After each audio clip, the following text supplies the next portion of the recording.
Beam होने से पहले ये जिग जग बैलेंस होता है। फीट का गड्ढा होता है, ठीक है ना। तो वो 9 फीट का गड्ढा आपको कूदना रहता है। वेट 169 सेंटीमीटर है, तो आपका वजन कम से कम 51 किलो होना चाहिए। अगर जय हिंद एवरीवन, आप पूरे भारत में किसी भी राज्य से हो, अगर आप इंडियन आर्मी अग्निवीर का पेपर पास कर चुके हो तो ये वीडियो आपके लिए है। आज के इस वीडियो से आप सभी लोगों को काफ़ी ज़्यादा मदद मिलने वाला है। इस वीडियो के माध्यम से मैं आप सभी लोगों को ये बताने वाला हूँ कि आपका कितना हाइट रहेगा, तो कितना वजन होना चाहिए, और जब इंडियन आर्मी अग्निवीर का दौड़ करा लिया जाता है तो उसके बाद जो जिग जग कराया जाता है तो वो किस तरह से कराया जाता है, और मतलब उसमें नंबर मिलते हैं या नहीं मिलते हैं। उसके बाद से आपका जो भी राज्य है, मतलब आपके राज्य में जैसे हाइट कितना लगता है, वो सारी चीजें मैं आप लोगों को इस वीडियो के माध्यम से बताने वाला हूं। और काफी सारे साथी कमेंट करके ये सारी बातें पूछ रहे थे, तो मैं खुद इंडियन आर्मी का दौड़ पास किया हूं, अंदर जाकर सारी चीजें देखा हूं। इस वीडियो के माध्यम से मैं आप लोगों को जो कुछ भी बताऊंगा सारी चीजें रियल बताऊंगा, ठीक है ना। और जितने भी साथियों का इंडियन आर्मी का पेपर निकल चुका है, तो ऐसा नहीं है कि उन लोगों को एकदम पढ़ाई छोड़ देना है। मेरे भाई, अभी आपका उम्र 21 साल से कम है, इंडियन नेवी का भी तैयारी करते रहना है, ठीक है ना। क्योंकि इंडियन नेवी का पेपर देने जाओगे, जिस तरह से आप इंडियन आर्मी का पेपर पास किए हो ना, सेम उसी तरह से आप इंडियन नेवी का भी पेपर पास कर सकते हो। क्योंकि नेवी में भी मतलब कम ही उम्र के लोग जैसे पेपर देने आएंगे, तो आप सभी लोगों को इंडियन नेवी का भी तैयारी करते रहना है। जितने साथी इंडियन नेवी में फार्म भर चुके हो तो अच्छी बात है, आप सभी लोग प्ले स्टोर से नीलेश डिफेंस करियर एप्लीकेशन को डाउनलोड कर लो। और इंडियन नेवी एमआर का जो सिलेबस है ना, मतलब सिलेबस में जितना भी चैप्टर दिया है, प्रत्येक चैप्टर का जितना भी इंपॉर्टेंट प्रश्न है वो पूरा का पूरा प्रश्न नीलेश डिफेंस करियर एप्लीकेशन में सिर्फ 99 रुपए में आप लोगों को मिल जाएगा। तो वहां से आप लोग अपना इंडियन नेवी एमआर का तैयारी भी बेहतर तरीके से कर सकते हो। काफी सारे साथी तैयारी कर रहे हैं, ठीक है ना। बाकी आप लोग फिजिकल का तैयारी करते रहो। देखो, जब आप इंडियन आर्मी दौड़ के लिए जाओगे ना, तो मतलब एक एडमिट कार्ड निकलेगा, फिजिकल वाला एडमिट कार्ड निकलेगा। मैं आप लोगों को कई बार बता चुका हूं। तो फिजिकल वाला एडमिट कार्ड आपके दौड़ से मतलब वही 10 दिन पहले निकलेगा, 10-15 दिन मतलब पहले निकलेगा, ठीक है ना। वो 5-6 दिन पहले भी निकलता है, 10-15 दिन ऐसे करके मतलब वो निकलता है, ठीक है ना। तो जब फिजिकल वाला एडमिट कार्ड निकलेगा, जब दौड़ करने जाओगे तो आपको सुबह में ही लाइन लगाना पड़ेगा। मतलब वही समझो, अभी तो मतलब 8-9 बजे दौड़ चालू होता है, तो आपको सुबह में वही 4-5 बजे लाइन लगा देना पड़ेगा। जब आप अंदर जाओगे ना, तो आपको वहां पर बैठाया जाएगा, एक ग्राउंड में बैठाया जाएगा। ग्राउंड में बैठाया जाने के बाद मतलब 100 लड़कों का बैच बनेगा, ठीक है ना। एक साथ कितने लोगों को दौड़ाया जाएगा? 100 लोगों को दौड़ाया जाएगा। इंडियन आर्मी जीडी का बात कर रहा हूँ, ट्रेडमैन का बात कर रहा हूँ, डब्ल्यूएमपी का बात कर रहा हूँ, मतलब जिसमें जिस हिसाब से लड़के रहेंगे। अब मान लो अब कोई ऐसा ट्रेड है जिसमें सिर्फ 50 लड़के मतलब पेपर पास हैं, 60 लड़के पास हैं, तो उतने लोगों को बैच बना दिया जाएगा। लेकिन बाकी जिसमें ज्यादा लड़कों को पास किया गया है तो 100 लड़कों का बैच बनेगा, ठीक है ना। और आपका 2 ग्रुप मिलेगा। जैसे फर्स्ट ग्रुप में 5 मिनट 30 सेकंड यहाँ पर लिखा गया है ना, तो 5 मिनट 30 सेकंड मिलता ना, ये 5 मिनट 20 सेकंड मिलेगा। एक्सीलेंट दौड़ मार दोगे 5 मिनट 20 सेकंड में आओगे तो। और जब एक्सीलेंट दौड़ मार दोगे तो दौड़ में आपको पूरे 60 ही नंबर मिल जाएंगे, ठीक है ना। दौड़ होने के बाद तुरंत बीम खिंचाया जाता है, ठीक है ना। और बीम में अगर आप 10 को पूरा बीम मार दे रहे हो तो आपको पूरा 40 नंबर मिल जाएगा। और यही अगर आप एक्सीलेंट दौड़ मार दे रहे हो लेकिन बीम 9 को मार दे रहे हो, तो भाई आपको दौड़ जैसे बीम में 33 नंबर मिलेगा, 7 नंबर कट जाएगा। तो बीम आप लोगों को कम नहीं करना है, ठीक है ना। अब बात कर लेते हैं सेकंड ग्रुप का। अगर 5 मिनट जैसे यहाँ पर 31 सेकंड लिखा है, लेकिन 5 मिनट 21 सेकंड से लेकर और 5 मिनट 45 सेकंड के बीच में आप 1600 मीटर का दौड़ पास कर रहे हो, तो फिर आपको दौड़ में जैसे सेकंड ग्रुप में दौड़ मारोगे तो दौड़ में आपको 48 नंबर मिलेगा, ठीक है ना।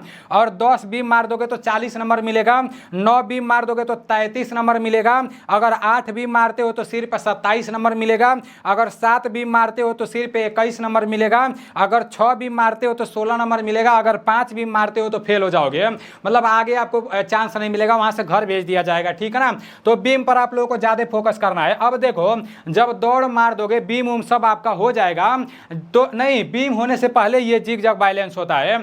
जहां बीम होना रहता है ना, उससे पहले ही जिग जग बैलेंस होता है। एक 9 फीट का गड्ढा होता है, ठीक है ना।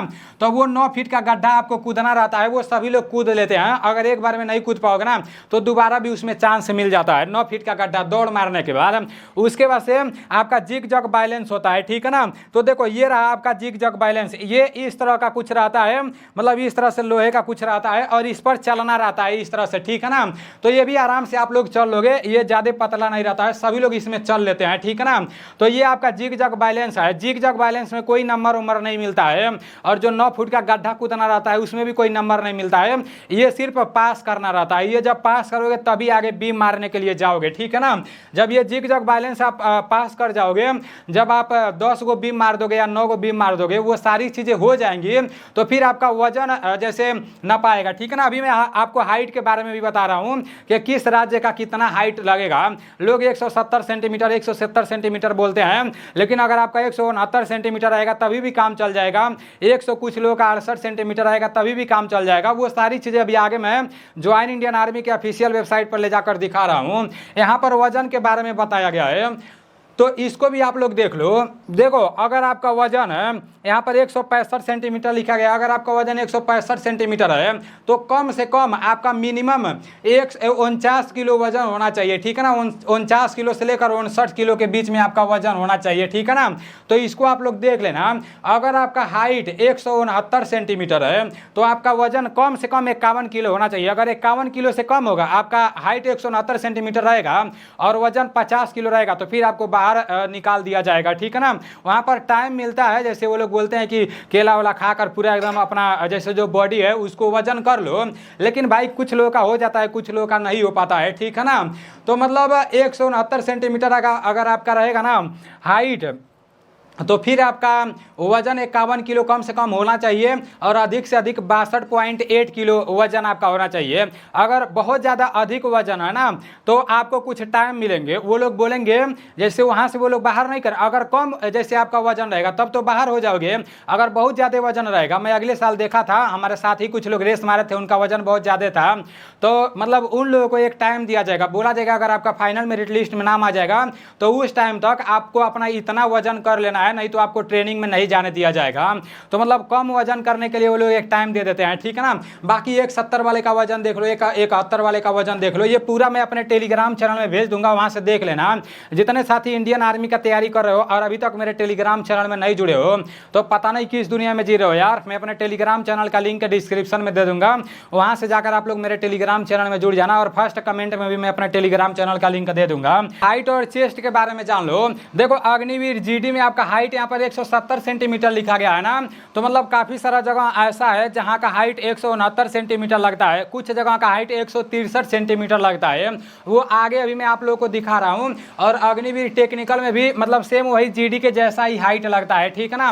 और आपका अग्निवीर क्लर्क जो होता है ना उसमें सबसे कम हाइट लगता है। अग्निवीर क्लर्क में आपका 162 सेंटीमीटर हाइट लगता है, और अग्निवीर ट्रेडमैन में भी मतलब जीडी जितना ही लगता है, ठीक है ना। अब यहाँ पर चेस्ट के बारे में बताया गया है, तो देखो चाहे आप जीडी में जैसे भर्ती देखने जाओगे, चाहे टेक्निकल में जाओगे, चाहे क्लर्क में जाओगे, तो इसमें नॉर्मल चेस्ट आपका नॉर्मल सीना 77 सेंटीमीटर होना चाहिए और फुलाकर 82 सेंटीमीटर होना चाहिए। तो चेस्ट को लेकर भी आप लोगों को परेशान नहीं होना है, आप लोग अपना चेस्ट नाप लेना, अगर कम होगा तो डिप्स मारना, ठीक है ना। उसके बाद से आपका ट्रेडमैन दिया है नॉर्मल 76 सेंटीमीटर और फुलाकर 81 सेंटीमीटर। अब यहाँ पर आपका दिया गया है कि किस राज्य का हाइट कितना लगेगा। देखो जो लोग पहाड़ी क्षेत्र से रहते हैं ना, यहाँ पर लद्दाख, गोरखा, नेपाल, मतलब ये जो दिया है, जैसे नेपाली जो इंडियन नेपाली होते हैं उन लोगों के बारे में बताया गया है, तो उन लोगों का हाइट 157 सेंटीमीटर लगता है, ठीक है ना। उसके बाद से यहाँ पर और भी मतलब काफ़ी सारे जगहों का नाम लिखा गया है, तो ये सब पहाड़ी क्षेत्र है, ठीक है ना। ये तो जैसे मिलिट्री पुलिस वाला है 173 सेंटीमीटर लिखा गया है, तो कुछ इस टाइप का हाइट लगता है, ठीक है ना। देखो मैं आप लोगों को बता दे रहा हूँ, जितने लोग पहाड़ी क्षेत्र से आते हैं, मतलब जैसे आपका आसाम हो गया और जम्मू कश्मीर हो गया, लद्दाख हो गया, तो फिर उन लोगों का हाइट जैसे कहीं का 163 सेंटीमीटर आता है, कहीं का 168 सेंटीमीटर। आप लोग अपने यारों का नोटिफिकेशन देख लेना। बाकी जितने लोग उत्तर प्रदेश से हो ना, जहाँ पर 170 सेंटीमीटर लिखा गया है ना, अगर आपका हाइट 169 सेंटीमीटर रहेगा तभी भी काम चल जाएगा, जीडी में चाहे ट्रेडमैन में चाहे टेक्निकल में, लेकिन 169 सेंटीमीटर होना चाहिए, 169.5 सेंटीमीटर रहेगा तो काम चल जाएगा, ठीक है ना। तो हाइट और चेस्ट को लेकर जो भी डाउट था मैं आप लोगों को बता दिया हूँ। बाकी यहाँ पर दौड़ के बारे में लिखा गया है ये तो मैं आप लोग को बताया ही हूँ। बाकी अगर आपके मन में अभी भी कोई डाउट होगा तो आप लोग कमेंट करना, मैं उसको रिप्लाई करने का कोशिश करूँगा, ठीक है ना। उम्मीद करता हूँ इस वीडियो के माध्यम से आप लोगों को दौड़ के बारे में, जिग जैग के बारे में और जो भी इंपॉर्टेंट बात बताया हूँ वो समझ में आ गया होगा। तो मिलते हैं अगले वीडियो में। जय हिंद, वंदे मातरम।